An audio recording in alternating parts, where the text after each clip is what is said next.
சொல்லுங்க ஐயா. 11/2/2024 அன்று இயற்கை தொடங்கப்பட்டது பாடம். முதல் நாள் பாடமா நம்ம என்ன பார்த்தோம்?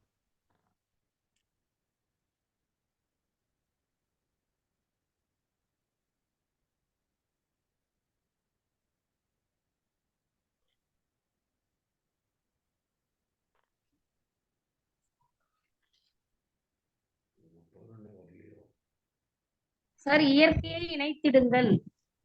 ம்.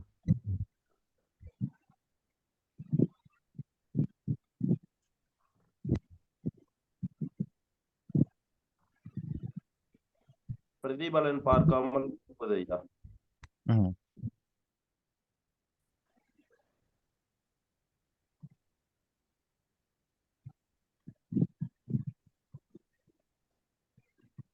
அப்புறம்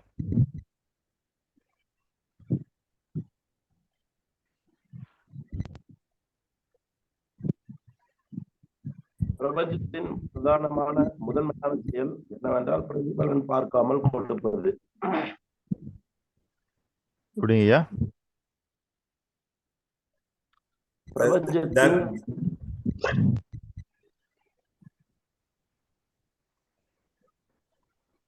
ஹலோ. இயற்கையை தன்மை பண்பு இருக்கிறது. இயற்கை பிரதிபலன் பிரதிபலன் எதிர்பார்க்காமல் கொடுப்பது. ம். தொழில் பலனை எதிர்பார்த்து கடமை செய்வது. தொழில்ல நம்ம எதிர்பார்ப்பு இருக்கணும்னு சொன்னீங்க. தர்மத்துக்கு எதிர்பார்ப்பு இருக்கக்கூடாதுன்னு சொன்னீங்க.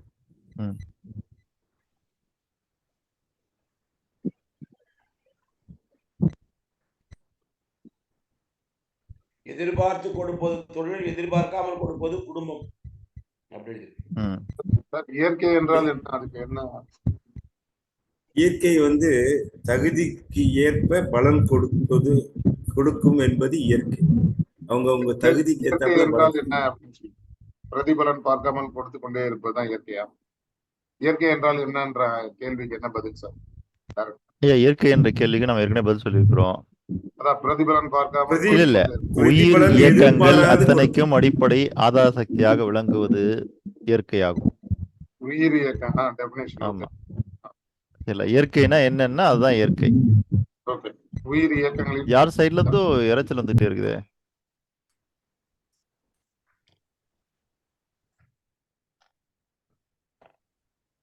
இயற்கை என்றால் என்ன? இந்த கேள்வி எந்த இடத்துக்கு வந்தாலும் சரி, நீங்க இந்த பதிலுக்கு வந்துடணும். உயிர் இயக்கங்கள் அத்தனைக்கும் அடிப்படை ஆதார சக்தியாக விளங்குவது இயற்கையாகும். Okay sir.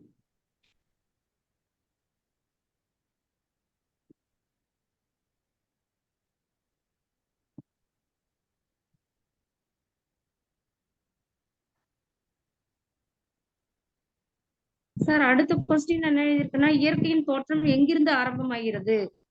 பிரபஞ்சத்தின் தொடக்கம் தான் இயற்கையின் தோற்றம்.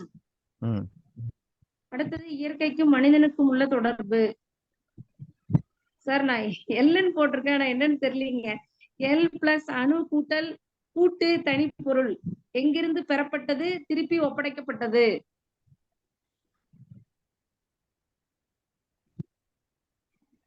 அதே மாதிரி இயற்கை எதை விரும்புகிறதுன்னு போட்டு அதுக்கு பதில். மனத்தை விரும்புகிறது.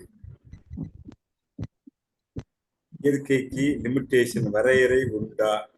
இல்லை. மனத்துக்கு வரையறை உண்டு. இயற்கை பலனை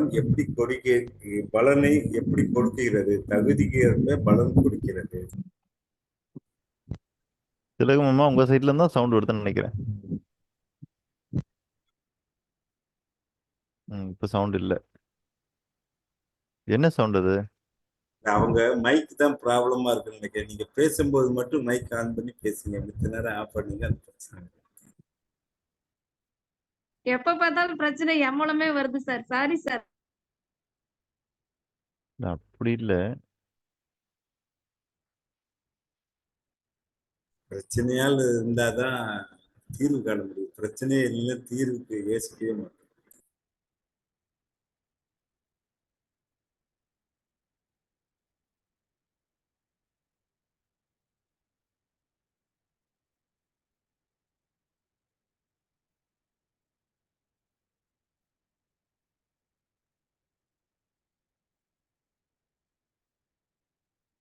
இப்போ நம்ம முதல் நாள் பார்த்தது இந்த பிரபஞ்சத்தை பற்றியும் ஆகாயத்தை பற்றியும் தான். பிரதிபலன் பார்க்காமல் கொடுக்கின்றது, எதிர்பார்க்காமல் கொடுக்கின்றது, எதிர்பார்த்து கொடுக்கின்றது. வேறெல்லாம் என்னெல்லாம் பார்த்தோம்?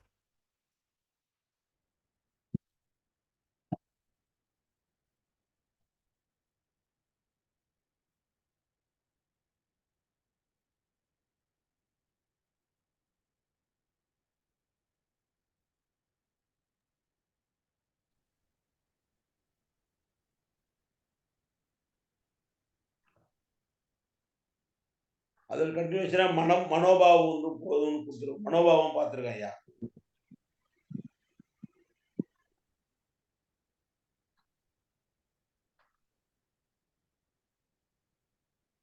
உணவு உணவு தண்டனை.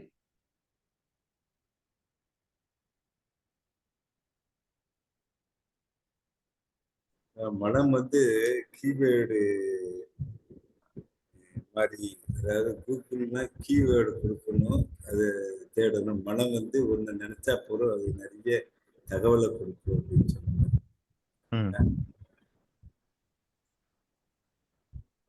நீங்க வேற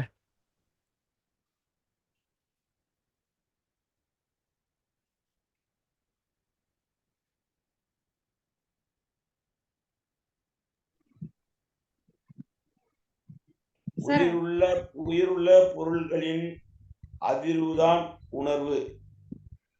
உயிரிட்ட பொருள்களில் உள்ளது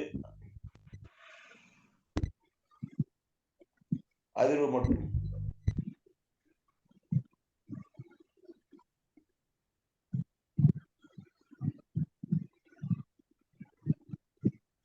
அதாவது என்னென்னைக்கு என்னென்ன பார்த்தோம் அப்படின்றத விட சொல்லுங்க. எது சம்பந்தப்பட்டதெல்லாம் நம்ம பார்த்தோம் அப்படின்றத எடுத்துக்கங்க.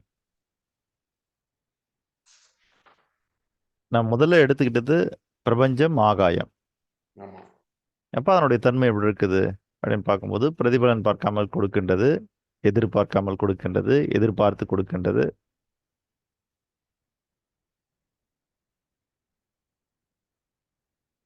அதுக்கு அடுத்தபடியாக நெருப்பு. நெருப்பு பத்தி நம்ம என்னெல்லாம் சொன்னோம்? மேல் நோக்கி எறிவது, ஒரு மையப்புள்ளியை நோக்கி செல்வது, முக்கோண வடிவம் உடையது. இல்ல அதெல்லாம் சரிதான். ஏன் முதல்ல நம்ம பார்த்தது நெருப்பு வந்துன்னா தூய்மையானது. தான் மட்டும் இல்ல, தன்னை சுத்தப்படுத்த சேர்ந்ததையும் முடியாது, சரிங்களா? அசுத்தப்படுத்த முடியாது. அசுத்தப்படுத்த அதான் முடியாது. ஒன்று அது தூய்மையானது, இரண்டு தன்னுடன் ஏதாவது சேர்ந்ததுன்னா அதனையும் தூய்மையாக்கிடும்.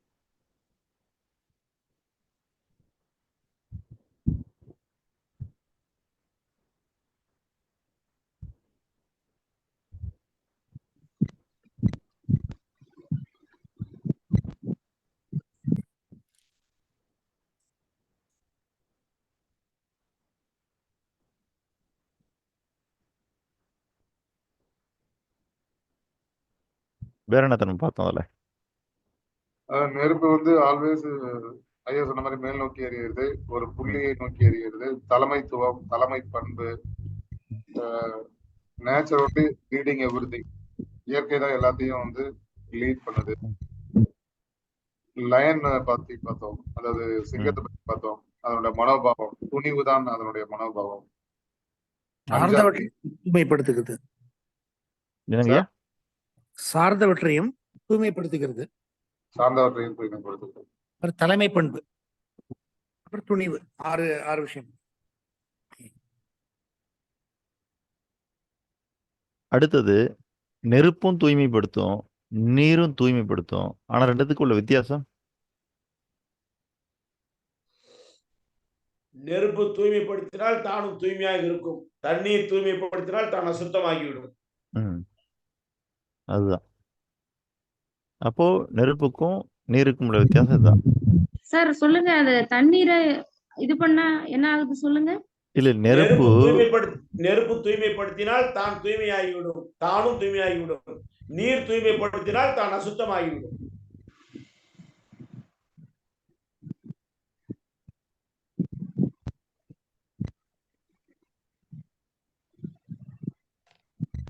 புரியலீங்களா? அதாவது நெருப்புங்கிறது வந்து என்னன்னா தான் தூய்மையாக இருந்து இல்ல சார்ந்தவற்றை மற்றவற்றை தூய்மைப்படுத்தும். ஆனால் நீர் என்பது அசுத்தத்தை தான் எடுத்துக்கொண்டு மற்றவற்றை தூய்மைப்படுத்தும். இப்போ புரிஞ்சுச்சு. புரிஞ்சுதுங்களா? அசுத்தத்தை தான் எடுத்துக்கொண்டு தூய்மைப்படுத்துதல். ம். ஆனா நெருப்பு அப்படி இல்லை. அது எப்பவுமே தூய்மையா தான் இருக்கும். அந்த தூய்மைத்தன்மை மாறாம இருக்கிறனால அதுல எதை போட்டாலும் அது தூய்மையாக்குது.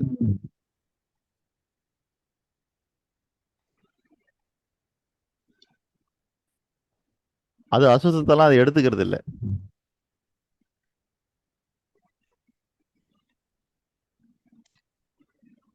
ஆனா நீர் அப்படி இல்லை. நீர் வந்து நம்ம பயன்படுத்தணும்னா அது மற்றவற்றை தூய்மையாக்கி விட்டு அசுத்தத்தெல்லாம் அதை எடுத்துக்கும்.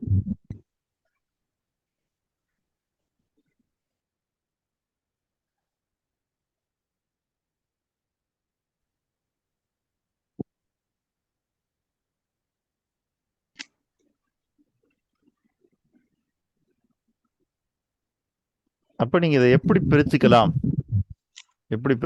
பார்க்கும்போது பார்ட்ட பார்க்கும்போது ஆகாயம் பிரதிபலன் பார்க்காமல் கொடுக்கின்றது, எதிர்பார்க்காமல் கொடுக்கின்றது, எதிர்பார்த்து கொடுக்கின்றது. 4வது நீங்க தலைமை பண்பு ஆகாயத்துல கூட சேர்த்துக்கலாம். அடுத்து நெருப்புக்கு என்னென்ன பார்த்தோம் நம்ம? நெருப்பு தூய்மையானது, மற்றவற்றையும் தூய்மையாக்குவது 1. 2வது சிக்கன் வந்து நெருப்பு போல் சார் நெருப்பு தானும் தூய்மையாக இருந்து தன்னை சேர்ந்தவர்களும் தூய்மைப்படுத்தும். இல்லதா நெருப்புக்கு வந்து 1 தூய்மையானது, மற்றவற்றையும் தூய்மையாக்குவது. அதுவும் தூய்மையா தான் இருக்கும், மற்றவற்றையும் தூய்மையாக்கிவிடும். 2வது என்னன்னா மேல் நோக்கி மட்டுமே எரியும்.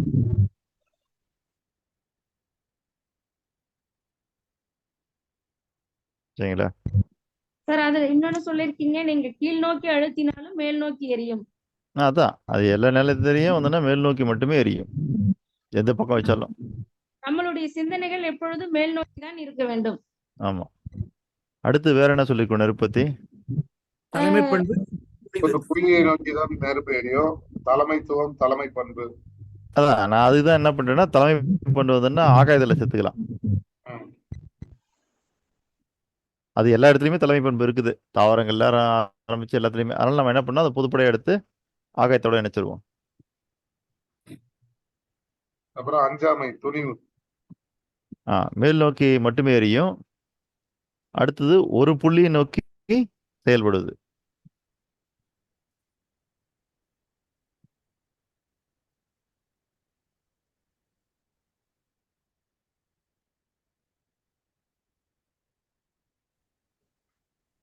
அப்ப எவ்வளவு நெருப்பு எரிஞ்சாலும் அது என்ன ஆகும், ஒரு புள்ளி நோக்கி செல்லும்.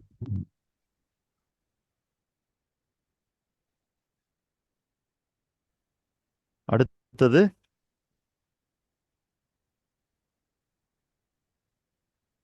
சார் அடுத்தது இயற்கை அத்தனை உயிர்களையும் தலைமைத்துடன் நடத்தி கொள்வது அப்படின்னு போட்டிருக்கீங்க சார். இல்ல அதுதான் அது தலைமை பண்பு எடுத்துதான் ஆகாயத்துல போட்டுங்க என்ன. ஓகேங்க சார். அடுத்தது பாத்தீங்கன்னா மனோபாவம், சிங்கம் எப்படி அடுத்தது வந்து என்னன்னா நெருப்புக்கு துணிவு.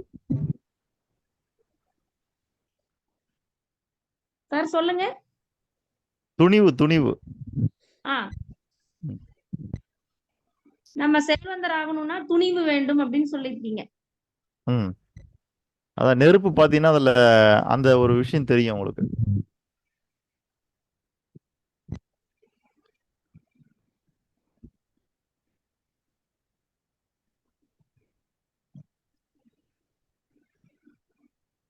நெருப்பு தன்மை ஒரு ஆற்றலை மாற்ற முடியும், ஆற்றல் ஜெனரேட் பண்ண முடியும், எனர்ஜி நெருப்புல மட்டுமே. தலைமை பண்பிற்கும்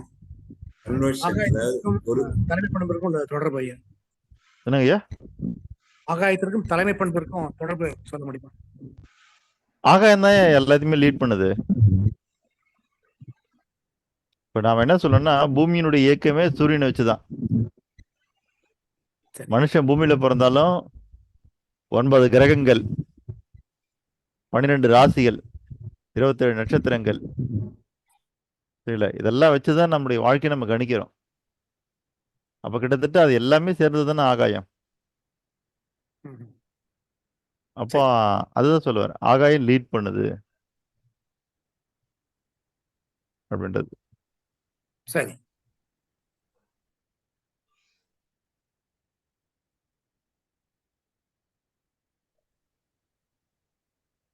நெருப்புக்குள்ள தன்மை வந்து எனர்ஜி, ஆற்றல் கொடுக்கறது நெருப்பு மட்டும்தான் சார். அதோட இது எல்லாத்துலயுமே ஆற்றல் இருக்குது, எல்லாமே ஆற்றலுடைய வடிவம் தான். அதனால தான் அதெல்லாம் பூதம்னு நம்ம சொல்றோம். ஆகாயமா இருந்தாலும் எனர்ஜி இருக்குது, நெருப்பா இருந்தாலும் எனர்ஜி இருக்குது, நீரா இருந்தாலும் எனர்ஜி இருக்குது, காற்றா இருந்தாலும் எனர்ஜி இருக்குது, மண்ணா இருந்தாலும் எனர்ஜி இருக்குது. எனர்ஜி இருக்கிற காரணத்தினால தான் அதெல்லாம் நம்ம பஞ்சபூதங்கள்னு சொல்றோம். சரிங்களா? அதனால நெருப்புல மட்டும்தான் எனர்ஜி இருக்குன்னு சொல்ல முடியாது. நீர்ல ஒரு எனர்ஜி இருக்குது, மண்ணுல ஒரு எனர்ஜி இருக்குது. சார் இந்த 4 பூதங்களும் அழியக்கூடியது, ஆகாயம் மட்டும் அழியாது அப்படின்னு சொல்லிட்டு கான்செப்ட். அப்படி நம்ம சொல்றதுக்கு இல்லை. காரணம் என்னன்னா, ஆஹ், ஒட்டுமொத்தமான ஒரு வடிவம் எனர்ஜி. சரிங்களா? பிரபஞ்சம்னு நம்ம சொல்ல பாருங்க, அது வந்து எல்லா எனர்ஜியினுடைய ஒட்டுமொத்தமான ஒரு வடிவம். இப்போ அங்கிருந்து அது பல பரிணாமங்கள் பெறுகிறது. எனர்ஜி காற்றாக, மண்ணாக, நீராக, நெருப்பாக இப்படி வருது. சரிங்களா? அப்போ நாம ஏன் வந்து அதை திருப்பி சொல்லணும்னா, அதுதான் எதுவுமற்ற நிலை. அது ஆகாயம்தான் நிரந்தரமானதுன்னு சொல்றது காரணம்னா, நம்ம 4 நிலையில் பார்க்குறோம் இல்லையா? 4 நிலையில் வந்து எதுவுமற்ற நிலை. சரிங்களா? அதாவது ஆகாயம் என்பது என்ன? எதுவுமே இல்லாத இடம். இப்போ ஆகாயத்தை நம்ம காத்தா மாத்திக்கலாம், ஆகாயத்தை மண்ணை மாத்திக்கலாம், ஆகாயத்தை நெருப்பா மாத்திக்கலாம், ஆகாயத்தை நீரா மாத்திக்கலாம். ஏன்னா எதுவுமற்ற நிலையிலிருந்து தான் எல்லாம் உருவாகுது, அதனால மாத்திக்க முடியும். ஆனா மாத்துறதுக்கு பிறகு இது மீண்டும் ஆகாயமா மாறுமா? மாறாது. அது நமக்கு தெரியாது. சரிங்களா? இது மீண்டும் எதுவுமற்ற நிலையை அடைய முடியுமா? அப்படி இது வரைக்கும் நடக்கல. அது அது அப்படி ஒரு காலம் என்னைக்கு நடக்கும்னு நமக்கு தெரியாது. ஏன்னா அது பல கோடி வருஷம் இயங்கிட்டு இருக்குது. இல்ல அது அது இப்படி எடுத்துக்கலாமா? ஒரு ஒரு பழத்துக்குள்ள எத்தனை விதை இருக்குன்னு நம்ம எண்ண முடியும். ம் ஒரு விதைக்குள்ள எத்தனை பழம் இருக்கும்ன்றது கணிக்க முடியாது. அப்படி எடுத்துக்கலாமா அது? ம் எடுத்துக்கலாம். இல்லை இல்லை, நான் என்ன சொல்ல வரேன்னு கேட்டிங்கன்னா, ம், அதான் இன்னைக்கு சயின்ஸ் சொல்றது என்னன்னா, எல்லாமே திரும்ப ஆரம்பிச்ச இடத்துக்கே போடும் அப்படின்றது தான். அப்போ ஆரம்பிச்ச இடம்ன்ற போது பிரபஞ்சம். அப்போ என்ன இருந்தது? இந்த பஞ்சபூதங்கள்னு அவங்க சொல்லக்கூடியதுல மற்ற 4ம் இல்லை.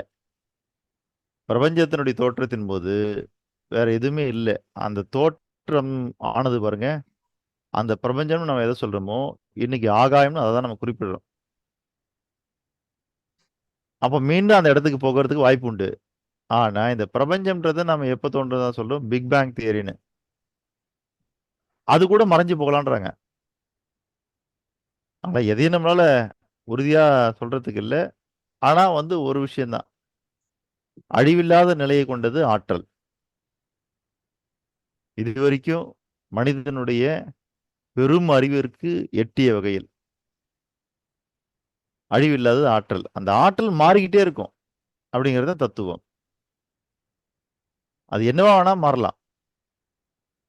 இல்ல, அப்ப அந்த ஆற்றல் தான் எதுவுமற்ற நிலையிலிருந்து உருவமற்ற நிலையாக மாறி, உருவமற்ற நிலையிலிருந்து அருவுருவ நிலையாக மாறி, அருவுருவ நிலையிலிருந்து உருவ நிலையை அடைஞ்சிருக்குது. இது மீண்டும் எதுவுமற்ற நிலைக்கு போக முடியுமா? போக முடியும். ஆனா அதுக்கு எவ்வளவு கோடி ஆண்டுகள் ஆகும்னு நமக்கு தெரியல. இப்ப என்ன சொல்றேன்னா, இப்போ சூரியனை பொறுத்த வரைக்கும் அதுக்குள்ள இருக்கக்கூடிய வாயு வச்சு கணக்கிட்டு 500 கோடி வருஷம் எரிஞ்சு போச்சு. இன்னொரு 500 கோடி வருஷம் எரியுன்றாங்க. அவ்வளவுதான். அது அதை வந்து என்னன்னா, இந்த பிரபஞ்சம் நினைச்சா மாத்தி வைக்க முடியும். அது 500 கோடி வருஷம் தான் எரியுமா? இல்லை இன்னும் 2000 3000 கோடி வருஷம் கூட எரியலாம். அது நமக்கு தெரியாது. அது ஏன்னா நம்மளுடைய கணக்கீடு இது. அதான் அறிவியல் உண்மைகளை பொறுத்த வரைக்கும் வந்துன்னா, அது எப்பயுமே நிலையானதல்ல, காலத்தினுடைய மாற்றத்திற்கு உட்பட்டது. இப்ப நாம பார்க்க வேண்டியதெல்லாம் இதுல என்னன்னு பாத்தீங்கன்னா, நாம வந்து நம்மளை சுத்தி இருக்கிற இந்த இயற்கையை ஆராய்ச்சி பண்ண ஆரம்பிச்சீங்கன்னா, ஒவ்வொரு புள்ளியும் பிடிச்சிங்கன்னா அது பல கோடி கிலோமீட்டர்களுக்கு போகக்கூடியது ஒவ்வொரு புள்ளியும். அது பின்னாடி போட்டீங்கன்னா நீங்க தொலைஞ்சிருவீங்க. சரிங்களா? ருத்ரன் எழுதின ஒரு அற்புதமான புத்தகம் தேடாதே தொலைந்து போவாய். அந்த மாதிரி இயற்கையை என்ன பண்ணணும்னா நீங்க தேடிக்கிட்டே இருந்தீங்கன்னா நீங்க தொலைஞ்சிருவீங்க. ஏன்னா அவ்வளவு பெரிய ஆற்றல் கொண்டது இயற்கை. ஆனால் நாம அது எவ்வளவு நாள் இருக்கும், எப்படி இருக்கும், அதெல்லாம் தாண்டி இப்ப நாம அதுதான் சொல்ல வரேன். உங்களுடைய தேவை என்னன்னு உங்களுக்கு தெளிவா தெரிஞ்சிருச்சுன்னா எல்லாத்தையும் எடுத்து நீங்க பயன்படுத்திக்கலாம். நாம என்ன செய்யறோம்னா ஏதாவது ஒரு புது கருத்து நமக்கு கிடைச்சுன்னா உடனே அதை ஆராய்ச்சி பண்ணி அது பின்னாடி போக ஆரம்பிச்சிடும். அது மனிதனுடைய மன இயல்பு. ஆனா ஒண்ணு நம்ம தெரிஞ்சுக்கணும். என்ன தெரிஞ்சுக்கணும்னா இந்த உலகத்துல கோடிக்கணக்கான செயல்பாடுகள் இருக்குது. அந்த கோடிக்கணக்கான செயல்பாடுகளுக்கும் கோடிக்கணக்கான மக்கள் இருக்கிறாங்க. இதுல எந்த செயல்பாட்டுல நாம நிபுணத்துவம் பெற போறோம்ன்றது தான் உங்க கையில இருக்குது. எம்.ஆர். காப்மேயருடைய அற்புதமான புத்தகங்க எண்ணங்களை மேம்படுத்துங்க. அதுல அவர் சொல்லக்கூடிய ஒரு வார்த்தை, சில வேலைகள் இருக்கு பாருங்க, அந்த வேலைகளை நிபுணர்களிடம் ஒப்படையுங்கள்னு வரு. அது எதுக்குன்னா சில பேருக்கு பாத்தீங்கன்னா வீட்டுல 2 வீலர் ரிப்பேர் ஆயிடும். கொண்டு போய் கொடுத்தா அவன் ஒரு 100 ரூபா 150 ரூபா கேட்பானு. வீட்டுல இவங்களே உட்கார்ந்துட்டு ஸ்பேனர்லாம் வாங்கி வச்சுட்டு அதெல்லாம் கழட்டி போட்டு செய்வாங்க. நிறைய நேரம் விரையாகும். சிலதெல்லாம் மாட்டாம மறந்து போயிடும். சரியா டைட் வைக்க தெரியாது. அந்த மாதிரி நம்ம ஓனா ரிஸ்க் எடுக்கலாமா? எல்லா செலவுகளையும் நம்ம குறைச்சிடலாமான்னா இல்ல. அவர் சொல்றது அதை அந்தந்த ஸ்பெஷலிஸ்ட்டை விட்டுறணும். அந்த மாதிரி நாம நம்மளை சுத்தி இருக்கிற இயற்கையினுடைய நிகழ்வுகள் எல்லாத்தையும் ஆராய்ச்சி பண்ணாம அதை நம்மளுடைய வாழ்க்கைக்கு எப்படி பயன்படுத்தி கொள்வது, அதுக்கு தான் நம்ம இதெல்லாம் இயற்கை இணைத்திடுங்கள்ன்ற ஒரு சப்ஜெக்டை நம்ம வச்சிருக்கிறோம். அப்ப அந்த வகையில ஆகாயம் அப்படின்னு எடுத்துட்டு அதில் நம்ம பார்க்கக்கூடியது பிரதிபலன் பார்க்காமல் கொடுக்கின்றது. அது என்ன பிரதிபலன்னா என்ன, எதிர்பார்ப்புனா என்ன? என்ன 2 சொல்றேனே, அதை இது வரைக்கும் யாருமே கேட்கல. யாரா கேட்பீங்கன்னு பார்த்தேன். பிரதிபலன் பார்க்காமல் கொடுக்கின்றது, எதிர்பார்க்காமல் கொடுக்கின்றது, எதிர்பார்த்து கொடுக்கின்றதுன்னு. சரிங்களா?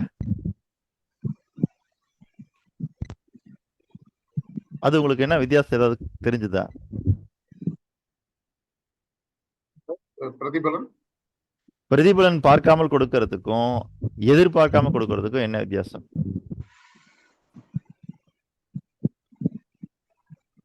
கடமையே செய்யின்னு சொல்றது வந்து பிரதிபலன் பார்க்காம செய்யறது.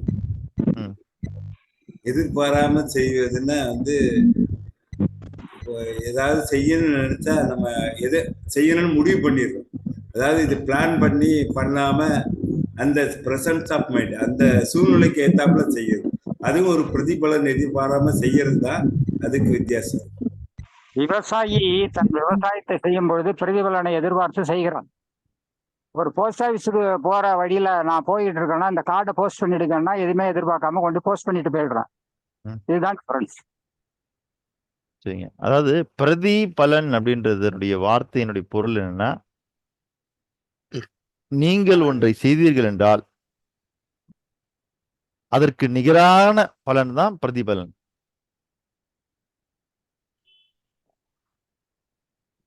நான் ஒரு 10 லட்ச ரூபாய்க்கான உதவி ஏழுமலைய கிட்ட செஞ்சிருக்கிறேன். அதே 10 லட்ச ரூபாய்க்கான உதவி அவர் திருப்பி எனக்கு செய்யறாரு அப்படின்னா இதுக்கு பேர் பிரதிபலன். அப்படி நான் செஞ்சதுக்கு நேராக இருக்கு பாருங்க, அதுதான் பிரதிபலன்.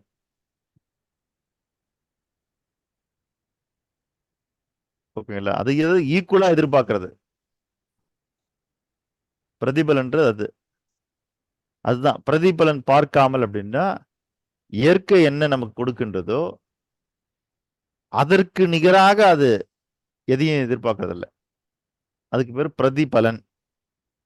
அடுத்தது எதிர்பார்க்காமல் கொடுப்பது அப்படின்னா அது ஈக்குவலா இருக்கலாம், கம்மியா இருக்கலாம், ஜாஸ்தியா இருக்கலாம், எப்படி வேணா இருக்கலாம். எதிர்பார்ப்புன்றது. பிரதிபலன்றது நேர், ஈக்குவல்.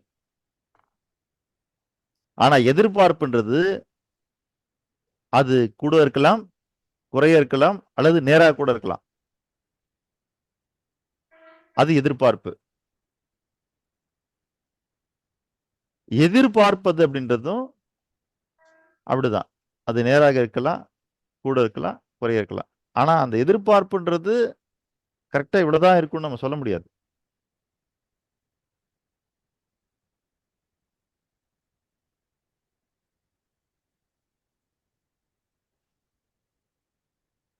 அப்போ பிரதிபலன் பார்ப்பது அப்படின்றதுக்கும் எதிர்பார்ப்பது அப்படின்றதுக்கும் உள்ள வித்தியாசம் இதுதான்.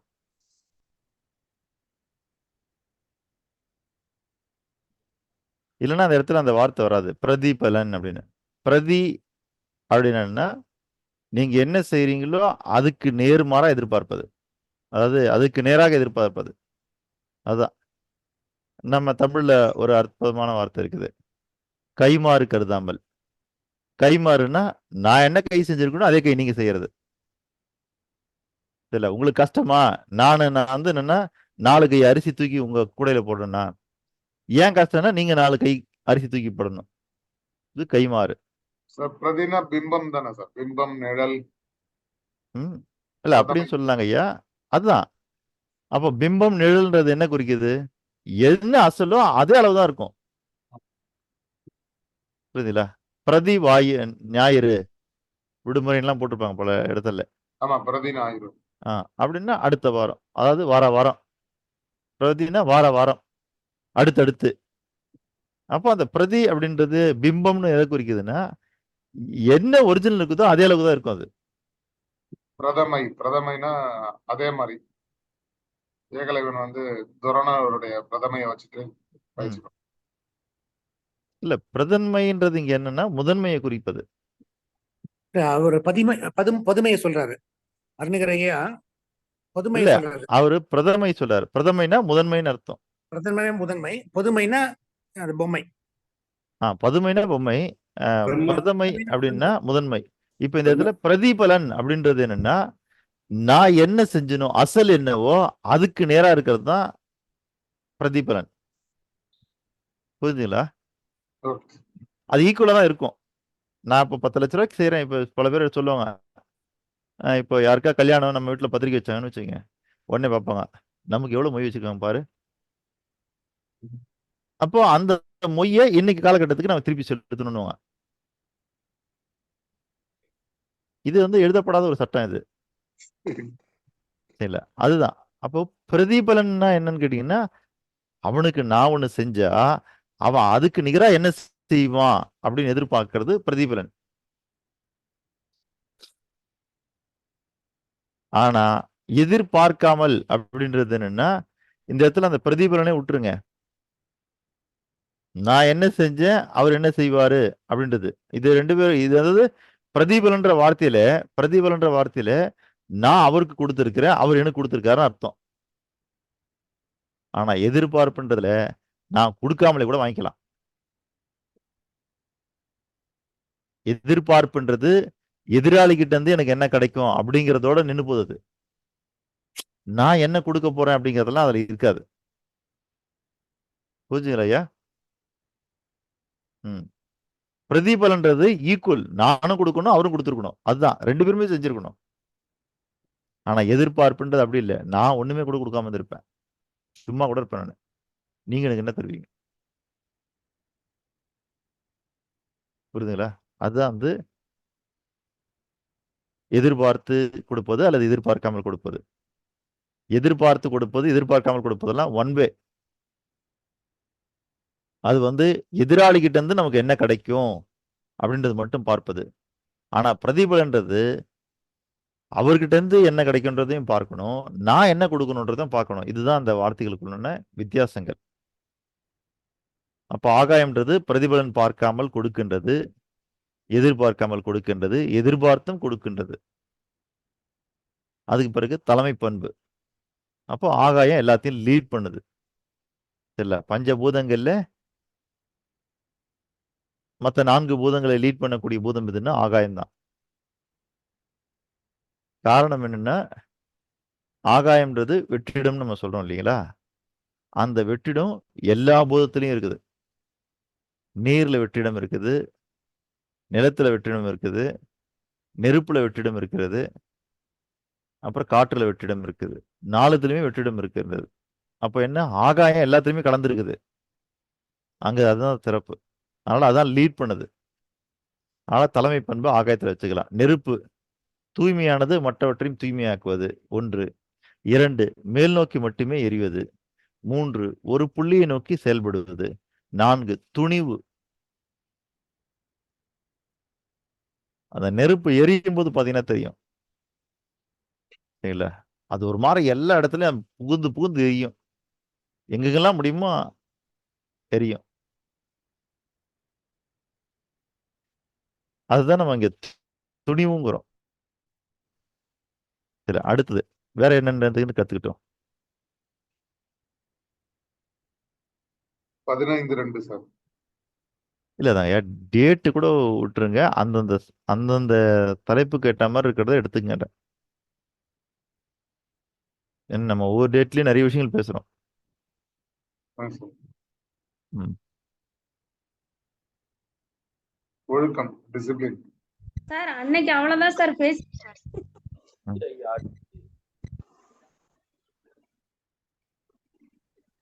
சார் அடுத்தது என்ன பேசியிருக்கோம்னு கேட்டீங்கன்னா கருப்பொருள். ம். சார் கரெக்டா பாருங்க அருணகிரி ஐயா. Correct madam. அன்பு, கருணை, தர்மம், நோக்கம், லட்சியம். ஆமாங்க சார். 1 அன்பு, 2 கருணை, 3 தர்மம். விலை கொடுத்து வாங்க முடியாதுன்னு சொல்லியிருக்காரு. மனோபாவம், அன்பு, நேசம், நேர்மை, பாசம். உள்பொருள் பார்க்க முடியாதது. அதுக்கப்புறம் தான் நீங்க சொல்ல ஒழுக்கம் வருது. ஒழுங்குதல் என்ற சொல்லிலிருந்து வருது. சார் அதுல இன்னொரு வரி சொல்லியிருக்காரு. ஒன்று மேலிருந்து வருவது, இந்த மழை நீர் மேல இருந்து வரப்போ ஒழுங்கீடு அப்படின்னு சொல்லியிருக்காருங்க. கரெக்டா ஒரே மாதிரி வரதுக்கு பேரு ஒழுங்கீடு.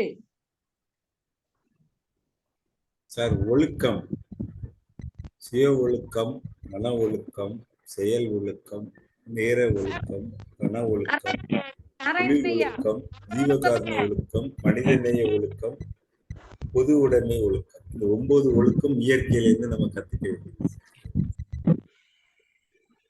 நாராயண ஐயா ஐயா வந்து சொல்ல சொல்லியிருக்காரு. 1 சுய ஒழுக்கம், 2 மன ஒழுக்கம், அப்படி சொல்லுங்க. 3 செயல் ஒழுக்கம், 4 நேர ஒழுக்கம், 5 பண ஒழுக்கம், 6 தொழில் ஒழுக்கம், 7 ஜீவகாருண்ய ஒழுக்கம், 8 மனிதநேய ஒழுக்கம், 9 பொது உடைமை ஒழுக்கம். சார் முதல்ல சொன்னீங்களே மனோபாவம், அன்பு, இதெல்லாம் பேசுறதுக்கு முன்னாடி இந்த மேடம் பேசுறதுக்கு முன்னாடி, நாராயண் சார் பேசுறதுக்கு முன்னாடி சொன்னீங்களே மனோபாவம், அன்பு, கருணை. மனோபாவம், அன்பு, நேசம், நேர்மை, பாசம். நேசம், பாசம். மனோபாவம், அன்பு, நேசம், நேர்மை, பாசம். உள்பொருள், அப்புறம் ஒழுக்கம்.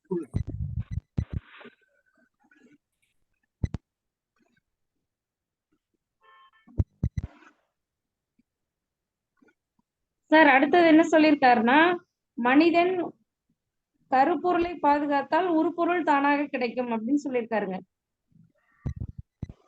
மனிதன் எதை பாதுகாப்பு என்று நினைக்கிறான்?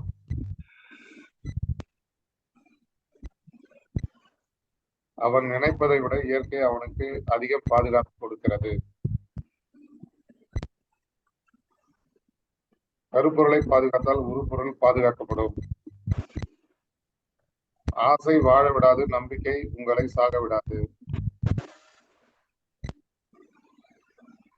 ஆசை சாக விடாது, நம்பிக்கை வாழ விடாது.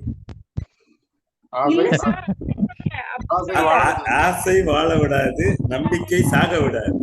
தலைகீழா மாத்திட்டாரு. தவறுதான். நன்றி. உண்மையை சொல், மாட்டிக்கொள், பொய்யை சொல்லி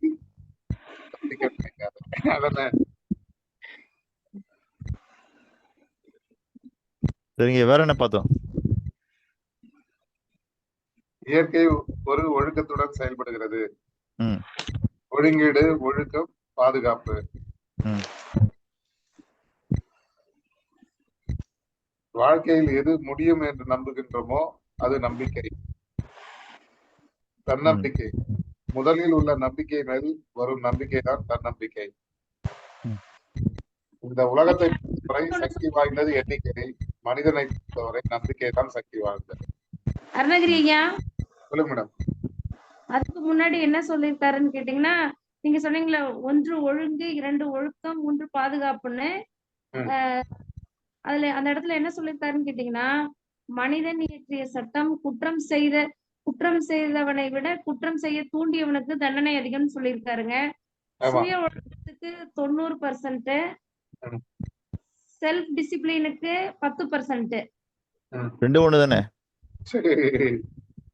அப்படின்னு போட்டு எழுதியிருக்கேன் சார். ஆங்கிலம் தமிழ் அவ்வளவுதான். சார் அப்புறம் இன்னொரு வார்த்தை சொல்லியிருக்காரு, உங்கள் நம்பிக்கைதான் கடவுள், கடவுள்தான் நம்பிக்கை. உங்கள் வாழ்க்கையில் எது முடியும் என்று நினைக்கிறாயோ அது நம்பிக்கை, முடியும் என்று நினைக்கும். சார் அந்த இடத்துல நீங்க ஒரு வரி சொன்னீங்க, அது எனக்கு புரியல, ஒரு வாட்டி சொல்லுங்க ஐயா. முடியும் என்று நினைக்கிறாயோ அது நம்பிக்கை, முடியும் என்று நினைக்கும் போட்டு தன்னம்பிக்கைன்னு போட்டிருக்கேன். அந்த வரி கொஞ்சம் சொல்லுங்க. இல்ல அதான்மா, இப்ப நம்ம இதெல்லாம் வந்து என்னன்னா பக்கமா கொடுக்கறது, இதெல்லாம் ஒரு பக்க விளைவு மாதிரி. ஓகேங்க. இப்ப நாம இன்னைக்கு என்ன செய்யணும் அப்படின்னு கேட்டீங்கன்னா, இயற்கைன்னு ஒரு பாடத்திட்டத்தை 10 நாள் பார்த்தோம் இல்லையா? ஆமாங்க ஐயா. அதுல இருந்து எந்தெந்த தன்மைகள் எல்லாம் நம்ம மனசோட இணைக்கணும். ஓகேங்க ஐயா. ஓகேங்க. நான் பிரதானமா பார்க்க வேண்டியது அதுதான். ஓகேங்க ஐயா. ஒழுங்கு கடைபிடிக்கணும்னு சொல்லுங்க. பணத்தை கையாளும் போது ஒழுங்கு கடைபிடிக்கணும்னு சொல்லுங்க. அதாவது டியூ டேட்டுக்கு முன்னாடியே கட்டுற பழக்கத்தை ஒரு கடமையா வச்சுக்கல. இல்ல, மொத்தம் வந்து என்னன்னா 9 வகையான ஒழுக்கம் இருக்கின்றது. சரிங்களா? நீங்க வடலூர் போனீங்கன்னா அங்க ஜீவகாருண்ய ஒழுக்கம், சன்மார்க்க சங்கத்துல சில ஒழுக்கங்கள் சொல்லுவாங்க. ஏழுமலையே என்னென்ன ஒழுக்கங்களையா சொல்லி தருவாங்க? அங்க ஜீவகாருண்ய ஒழுக்கம் கட்டாயம் செய்யப்படுகிறது. வேற ஒரே நிமிஷம் அங்க வந்துட்டேன். இல்ல, நம்மள புரட்ட வேணாம். நான் கேட்கறதுன்னா வடலூர்ல என்னென்ன ஒழுக்கங்கள் கடைபிடிக்கப்படுகிறது, அதாவது ராமலிங்க அடிகளார் என்னென்ன ஒழுக்கங்கள் சொல்லியிருக்கிறார்? அனைத்து உயிர்கள் மேலும் அன்பு செலுத்த வேண்டும். சரி, இப்படி சில விஷயங்கள்லாம் இருக்குது. நாம அதான் 8 மார்க்கம் தானே சார்? சன்னுனா 8 தானே சன்மார்க்கம்? சன்னுனா 8? இல்ல அதான் பொருள் புரியல. இல்ல அப்படிதான் நினைக்கிறேன். சன்மார்க்கம்னா 8 தானே? அஷ்டன்னா தாங்க 8. அஷ்டம்னா 8, சன்மார்க்கம்னா அப்ப என்னது? ஒரு வழிமுறை சார். இந்த ஒழுக்கம்லாம் அடங்கின ஒரு வழிமுறை. இல்ல மார்க்கம்னா வழி, மார்க்கம்னா வழி, சன்மார்க்கம்னா அவங்க அந்த வழிக்கு ஒரு சில கடமைகள் சொல்றாங்க. இப்ப சார் சொன்ன மாதிரி ஜீவகாருண்யம், மனித நேயம், இதுல ஒரு 5 ஒழுக்கத்தை எடுத்து சன்மார்க்க நீதினு சொல்றாங்க. இல்ல பஞ்சசீலம் சொல்றோம் இல்லையா? சீலம்னா ஒழுக்கம், மார்க்கம்னா வழி, சன்மார்க்கம்னா என்ன? சன்னுனா சன்னுனா ஒளின்னு வச்சுக்கலாமா? சூரியன் நல்ல மார்க்கம். அது அவங்க ஒளிய வைக்கிறதுனால அந்த சன்மார்க்க நிதின்னு வச்சுக்கலாமா? இல்ல அந்த கோவில் இருக்குல்ல, வடலூர் வள்ளலார் அமைச்சிருக்க கோவில் இருக்குல்ல, அது அருங்கோணம் வகையில இருக்கா, ஐங்கோணம் வகையில இருக்கா? அதை பொறுத்தா அது சன்மார்க்கம்னு வருது. இல்ல அதுதான் அங்க பிரதானம் வந்து வேற எதுவும் கிடையாது, ஒளி தானே. அந்த 7 திரை இருக்கு, 7 திரைய வந்து இந்த தைப்பூசம் அன்னைக்கு நினைக்கிறேன் 7 திரைகளை விளக்குவாங்க, கடைசியா ஒளி தெரியும். அதுக்கு தான் சன்மார்க்கம்னு வச்சிருக்காங்க.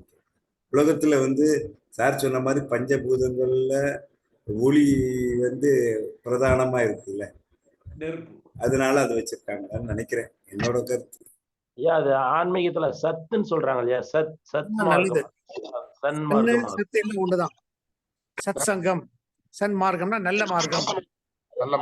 சத்து சன் 2 ஒரே வார்த்தை, ஒரே மீனிங். இல்ல அதாங்க ஐயா, அதாவது இந்த இடத்துல சத்துனா உண்மையான பொருள், சன் என்றாலும் உண்மையான பொருள், உண்மையான மார்க்கம். சரிங்களா? வேற ஒண்ணும் இல்லை.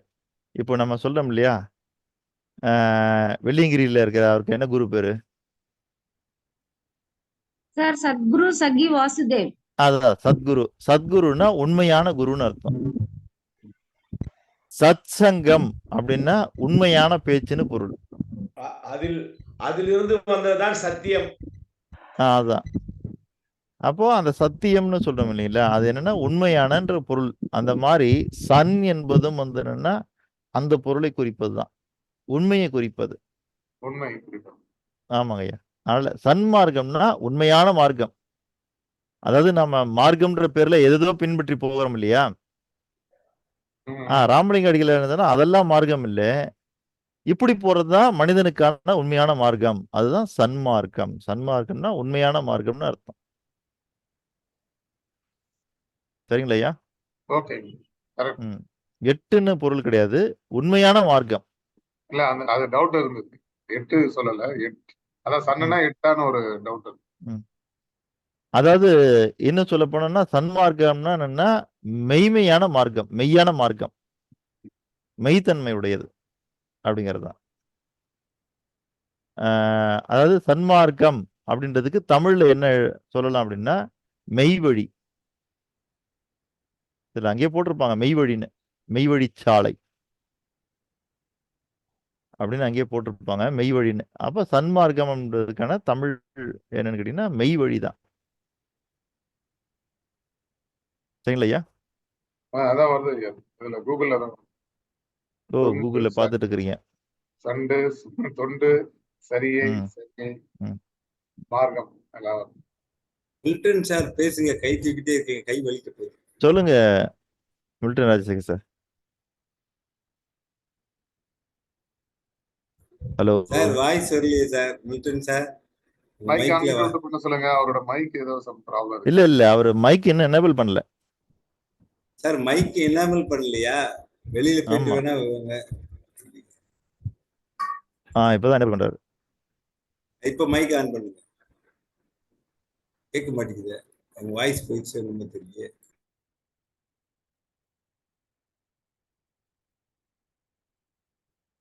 சரி, என்னன்னு தெரியல, என்ன பிரச்சனைன்னு.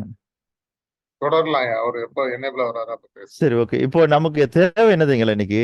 நாம எந்தெந்த தன்மையெல்லாம் நம்ம மனசோட இணைக்கணும் அப்படிங்கிறது தான். அதை பாயிண்டா அப்படி லைனா சொல்லிட்டே வந்தீங்கன்னா சிறப்பாக இருக்கும். முதல் நாள் நம்ம பார்க்க ஆரம்பிச்சதுல இருந்து என்னென்ன தன்மைகளை நம்ம இணைச்சுக்கணும்? எதிர்பாராம கொடுக்கணும், எதிர்பார்த்து கொடுக்கணும், பிரதிபலன் பார்க்காம கொடுக்கணும், பிரதிபலனை பார்த்து கொடுக்கணும். வேற என்ன பண்பு இருக்குது?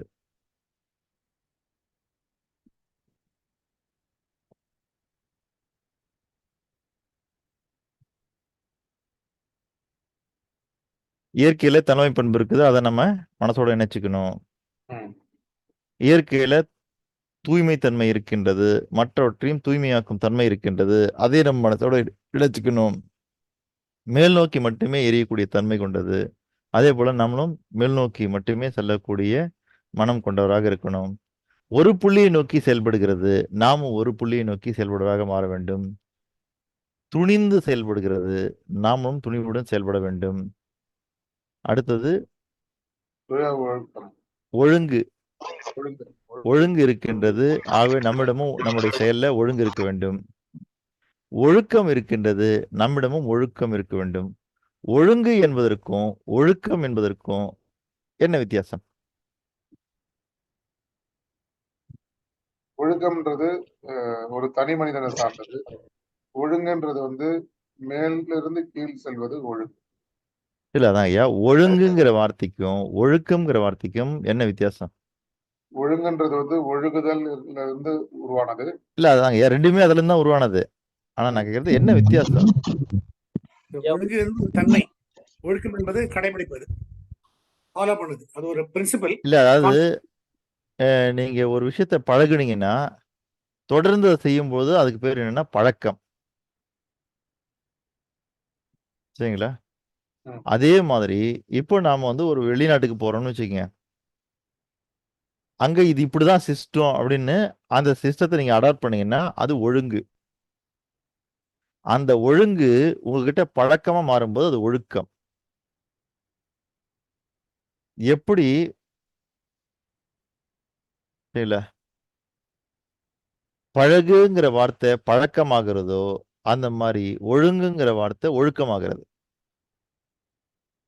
சரி, இப்படி எடுத்துக்கலாமா? மிலிட்டரி லைஃப் வந்து ஒழுங்கு, அதை தொடர்ந்து செயல்படுத்தினா அது ஒழுக்கம், தொடர்ந்து கடைபிடிச்சா. ஆமாங்க ஐயா. அதாவது மிலிட்ரி லைஃப் கூட நம்ம அதை அவ்வளோ கரெக்டாக சொல்ல முடியாது. ஏன்னா அங்கே அதை ஒழுக்கமாக மாற்றிடுறாங்க. அதனால் ஒழுங்குன்னு சொல்றது அங்கே கூட சொல்ல முடியாது. அதாவது என்ன சொல்லுதுன்னா, ஒரு பழக்கம் இல்லாத ஒரு முறை ஒழுங்குங்கிறது. புரியுதுல்ல ஐயா? ம். ஒரு பழக்கம் இல்லாத முறை. அது எப்பயாவது ஒரு நாள் உங்க வாழ்க்கையில இருக்கலாம். அதாவது அதுக்கு ஒரு ஒரு சீரான பழக்கம் கிடையாது அது. அதுதான் சொல்ல வரேன். இப்ப நம்ம வெளிநாடு போனோம்னா, நம்ம ரெகுலரா போறதில்ல. என்னைக்கோ ஒரு நாள் தான் போறோம். அங்க இருக்கிற சில முறைகளை கடைபிடிக்கிறோம்னு வச்சுக்கங்க. அது ஒழுங்கு. இது இப்படிதான் அப்படிங்கிறது. அந்த ஒழுங்கு உங்ககிட்ட பழக்கமா மாறும்போது, அது ஒழுக்கமா மாறுது. அவ்வளவுதான். வழக்கம், ஒழுக்கம். பழகு, ஒழுங்கு. இல்ல. அப்ப பழகு எப்படி பழக்கமாகிறதோ, அந்த மாதிரி ஒழுங்கு ஒழுக்கமாகிறது. அப்போ முதல்ல ஒரு ஒழுங்கு ஆரம்பிக்கணும் நம்மகிட்ட. இயற்கையில தான் இருக்குது. அதுக்கு பிறகு ஒழுக்கம், அதுக்கடுத்து ஈடுபாடு, சுறுசுறுப்பு, தொடர் முயற்சி, அப்புறம் இலகுத்தன்மை, எளிமைத்தன்மை, உறுதித்தன்மை, உயர்வுத்தன்மை, பொறுமை, நிதானம், ஏற்புத்தன்மை, வேற சரி, இது நோட் பண்ணவே இல்லை சார். இப்ப சொல்றது எது? இப்ப சொன்னீங்களே. அன்னைக்கு மண் பத்தி இல்ல பார்த்தோம்ல, இலகு காற்று பற்றி பார்க்கும்போது இலகு எளிமை பார்த்தோங்க ஐயா. ஆமா, அது பார்த்தோம். மலையை பற்றி பார்க்கும்போது உறுதி உயர்வு பார்த்தோம். ஆமா, அது பார்த்தோம். மண்ணை பற்றி பார்க்கும்போது பொறுமை, நிதானம், ஏற்புத்தன்மை. மண்ணை பற்றி பார்க்கும்போது நிதானம், பொறுமை, ஏற்புத்தன்மை. ஆமா, அது பார்த்தோம். பார்த்தோம். பொறுமை நிதானம் இன்னொன்னு சார். அதான் பொறுமை, நிதானம், ஏற்புத்தன்மை. அதான் ஏற்புத்தன்மைன்னா சகிப்புத்தன்மை. சகிப்புத்தன்மை, ஏற்புத்தன்மை.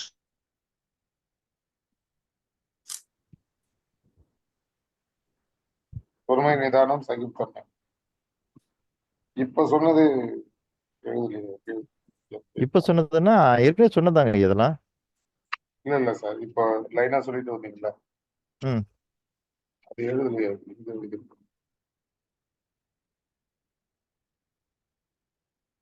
சொல்லுங்க, எப்படி நோட் பண்ணிக்கலாம்.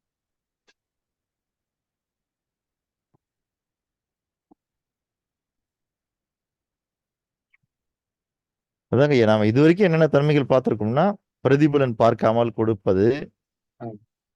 எதிர்பார்க்காமல் கொடுப்பது, எதிர்பார்த்து கொடுப்பது. இப்படி சொன்னா உங்களுக்கு என்னென்ன சொன்னேன்னு தெரியல இல்லையா? அதுக்கு தான் சொல்றேன் நான் உங்க எல்லாரையுமே எண்களை பயன்படுத்துங்கள். 1 பிரதிபலன் பார்க்காமல் கொடுப்பது, 2 எதிர்பார்க்காமல் கொடுப்பது, 3 எதிர்பார்த்து கொடுப்பது, 4 தலைமை பண்பு, 4 தலைமை பண்பு,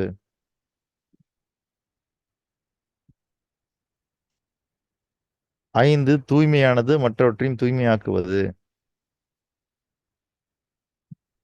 6 மேல் நோக்கி மட்டுமே செல்கிறது, 7 ஒரு புள்ளியை நோக்கி 7 ஒரு புள்ளியை நோக்கி செயல்படுவது, 8 துணிவு,